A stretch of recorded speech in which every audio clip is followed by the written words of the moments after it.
up the lid of the box. Two-Flower winced. "Locked," she said eventually. "Where is the key, fat one?" It hasn't got a key," said Two-Flower. "There is a keyhole," she pointed out. "Well, yes, but if it wants to stay locked, it stays locked," said Two-Flower uncomfortably. Helena was aware of Gansia's grin. She snarled. "I want it open," she said. "Gansia, see to it." She strode back to the fire. Gansia drew a long, thin knife and leaned down close to Two-Flower's face. "She wants it open," he said.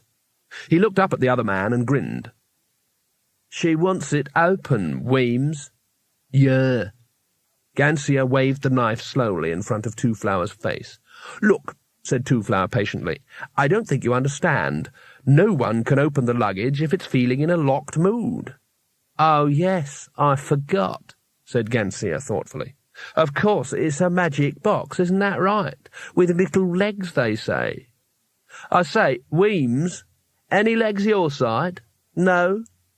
He held his knife to Two-Flower's throat. "I'm really upset about that," he said. "So's Weems. He doesn't say much, but what he does is he tears bits off people. So, open the box." He turned and planted a kick on the side of the box, leaving a nasty gash in the wood. There was a tiny little click. Gansia grinned.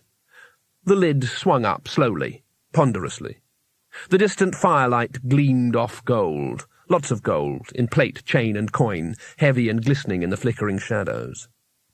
"All right," said Gansia softly. He looked back at the unheeding men around the fire, who seemed to be shouting at someone outside the cave. Then he looked speculatively at Weems. His lips moved soundlessly with the unaccustomed effort of mental arithmetic. He looked down at his knife. Then the floor moved.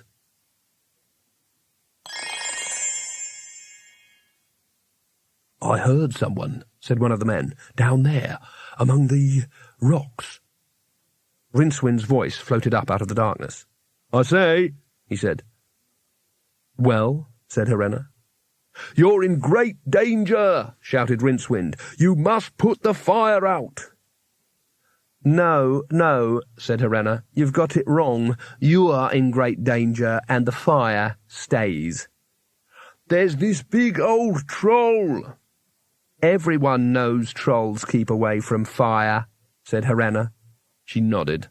A couple of men drew their swords and slipped out into the darkness. "Absolutely true," shouted Rincewind desperately. "Only this specific troll can't, you see." "Can't?" Helena hesitated. Something of the terror in Rincewind's voice hit her. "Yes, because you see, you've lit it on his tongue." Then the floor moved.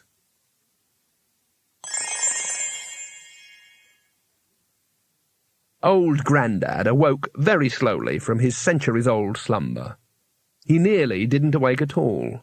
In fact, a few decades later none of this could have happened.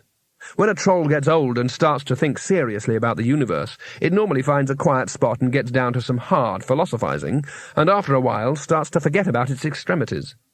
It begins to crystallize around the edges until nothing remains except a tiny flicker of life inside quite a large hill with some unusual rock strata. Old Grandad hadn't got quite that far. He awoke from considering quite a promising line of inquiry about the meaning of truth and found a hot, ashy taste in what, after a certain amount of thought, he remembered as being his mouth. He began to get angry. Commands skittered along neural pathways of impure silicon. Deep within his silicaceous body, stone slipped smoothly along special fracture lines. Trees toppled. Turf split, as fingers the size of ships unfolded and gripped the ground. Two enormous rock slides high on his cliff face marked the opening of eyes like great crusted opals. Rincewind couldn't see all this, of course, since his own eyes were daylight issue only, but he did see the whole dark landscape shake itself slowly and then begin to rise impossibly against the stars.